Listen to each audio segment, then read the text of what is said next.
Hi, this is Mark coming to you from Baker's Green Acres. Today's the 5th of October. It's a Saturday night, about 10 o'clock. I've titled this video Arrogance and Ignorance, alright? And I want to make a point here, if I may. My last video I talked to you about a motion for reconsideration that the DNR filed with Judge Fagerman at the court here in Missaukee County.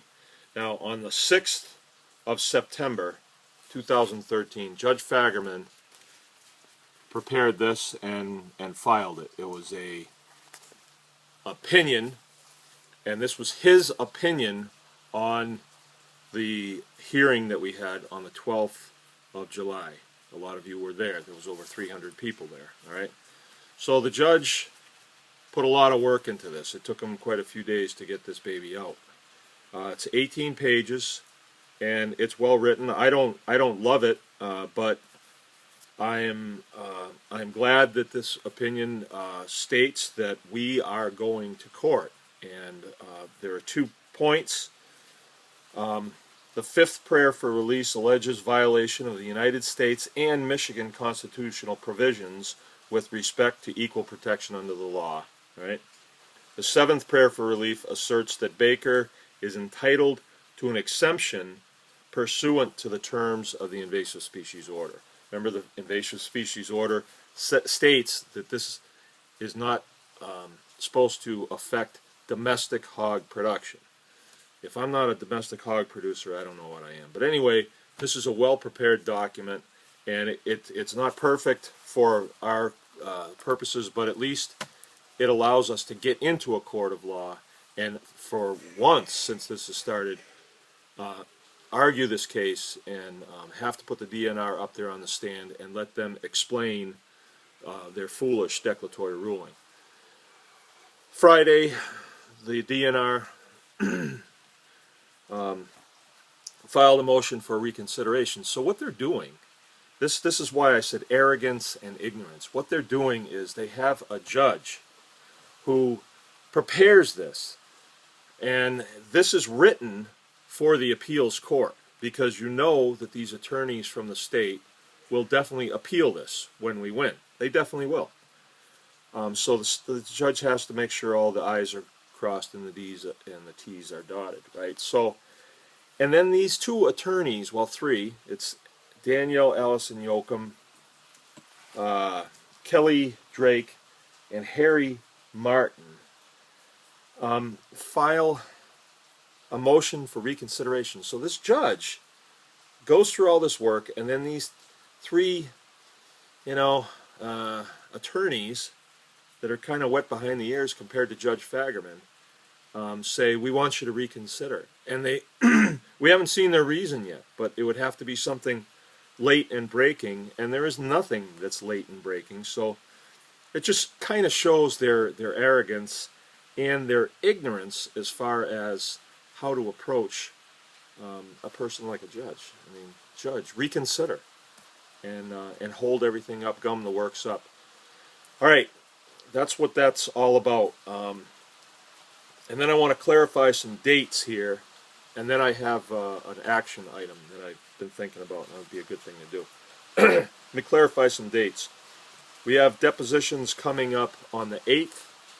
This doesn't really include people, but there's going to be one in Ironwood, Michigan. And it's Doc Martinson. He's one of our veterinarians. He's also a taxonomist.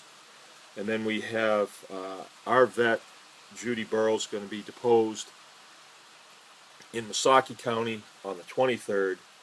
The McKendrick trial, Ron McKendrick, he is a hunting ranch owner in Sheboygan. That was the first hearing that we went to with all the armed guards and everything. That's going to be on the 23rd. All right, it starts on the 21st, but we probably won't get into the trial till the 23rd, because the 21st is going to be the jury selection. So there will be a jury there. I think it's going to be really interesting. I'm not sure how many days it's going to be, but I'm definitely interested in going to that. All right, so those are the dates that are coming up. Next thing is, I mentioned hog harvest. Hog harvest, the one that we're doing on the 18th and 19th. We're just asking people, email us or call us and say, I'm interested in getting some meat. I have too many hogs to go into the winter, and we don't know if this will be resolved in time, and I don't know even if it's resolved in our favor, if our market will pick up quickly enough for us to market these hogs the way we used to do it. So we're just going to knock them down here, and me and my kids and my wife and a couple of buddies, and if you show up, the 18th is a Friday, you're welcome to help us. We're not going to be doing like a formal instructional deal on this, but we'll show you where to cut and where to scrape and all that stuff, and we need plenty of hands. It's usually fun, unless it's pouring rain out like it is now. But that's the 18th and 19th. 19th we'll be cutting them up, packaging them, sending them out. But give us a heads up if you want a half a pig, or if you want a quarter of a pig, or you just want whatever, and we're just going to take donations on it. We'll have a suggested price on some of the cuts, and if you come and help, you're welcome to stay at our dormitory. Make sure you bring your sleeping bag and a pillow and change your clothes and all that stuff. But there's a shower over there. I'm sure we'll be eating pretty good on the 18th and 19th. Okay, now I have an action item. All right, I got to tell you a little story first. My senator in the 31st district, in response to Bill Schuette's untimely arrival at the newspaper for an exclusive interview. I'm Bill Schuette, and I'm here to give you an interview. And they took it. My senator sent out a mailer, all right, with a very scathing article that he wrote. It's under Darwin Bohr. Jill's posted it on our site. You can find it there. But anyway, he sent that out. Sent it to 80,000 homes here in Michigan, and encouraged people to call the governor's office, right? I got a buddy at the governor's office. I got a buddy at the DNR too. We've got friends everywhere. But this guy told me that of those 80,000 mailers that went out, they received about 75 phone calls at the governor's office, and they were absolutely floored with that number of phone calls about the feral swine issue. It doesn't seem like that many phone calls to me, 75, when you send out 80,000 mailers. That's a pretty penny to send out that many with today's postage. The last video I did last week, whatever day that was, in a couple of days we had 500 hits on that. And I'm going to assume that most of you people that finish watching one of these videos, and by the way, I know they're too long, I would assume that you're with us on this, and you're probably fired up like I am, and you want to do something, and you feel as though these government people are running over us right now. I think they're kind of in the last throes of losing control is what's going on, because things don't look so good. But let's do this. I'm going to give you a closed caption here for Governor Snyder's office, and what I would like everybody to do is write this down, put it next to your phone, and then Monday morning or during the weekend you can leave a message there. Call up the governor's office and tell him to back away from small farmers and ditch the feral swine initiative. Right? They'll know what you mean. It can be a 30-second phone call. Don't think that Governor Snyder's going to answer the phone, because he's not. It's going to be some intern, and you don't have to get in a conversation. You just say, this is what I want to say. And they compile that, and that goes before the governor.